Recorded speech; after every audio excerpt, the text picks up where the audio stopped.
shepherds. In 1606, King James I granted a charter to the Virginia Company, a group of inventors.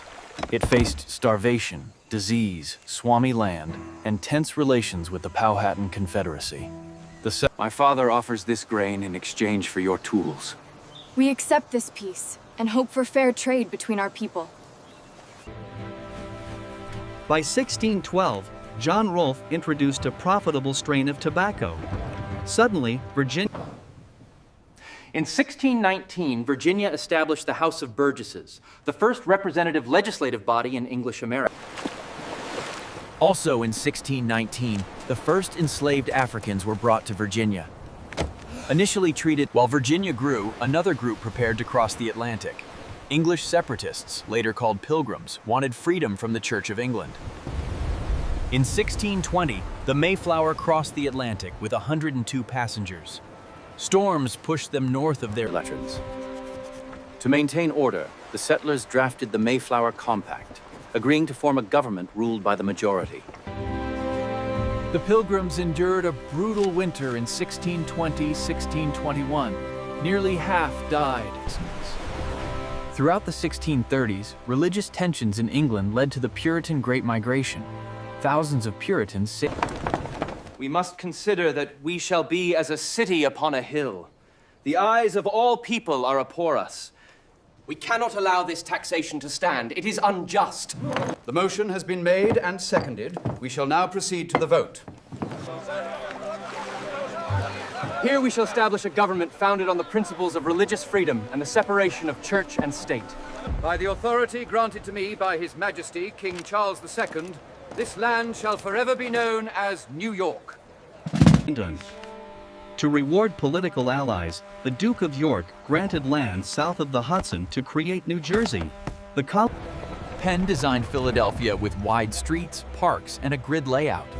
It grew rapidly into the largest city in colonial. The lower counties of Pennsylvania, originally settled by Swedes and Dutch, gained semi-autonomy and eventually became the colony of Delaware.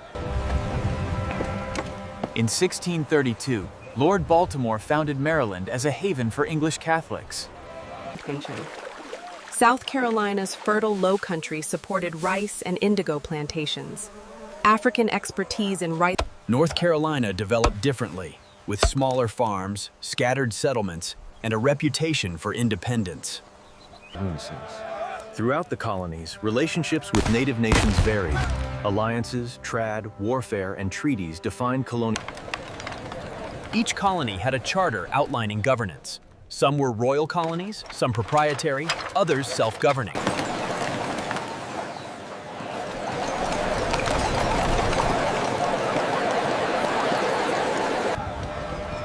By the early 1700s, the 13 colonies grew exponentially through immigration, natural increase, and the colonies became part of a global trade network, exporting tobacco, rice, indigo.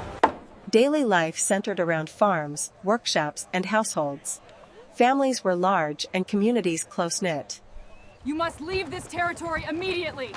We have a right to be here. We are staying. New England led in literacy and schooling. Colleges like Harvard and William and Mary trained religious and political leaders. English, French, and Spanish tensions erupted into wars. King William's War, Queen Anne's War, King George's War. Halt! Make ready! Present! Fire!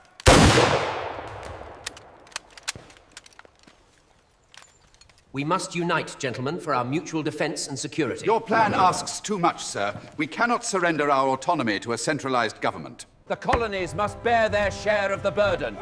We already paid our share in blood. This tax is tyranny. influence. The colonies shared common experiences, self-governance, economic ambition, frontier challenges, and conflicts and eras.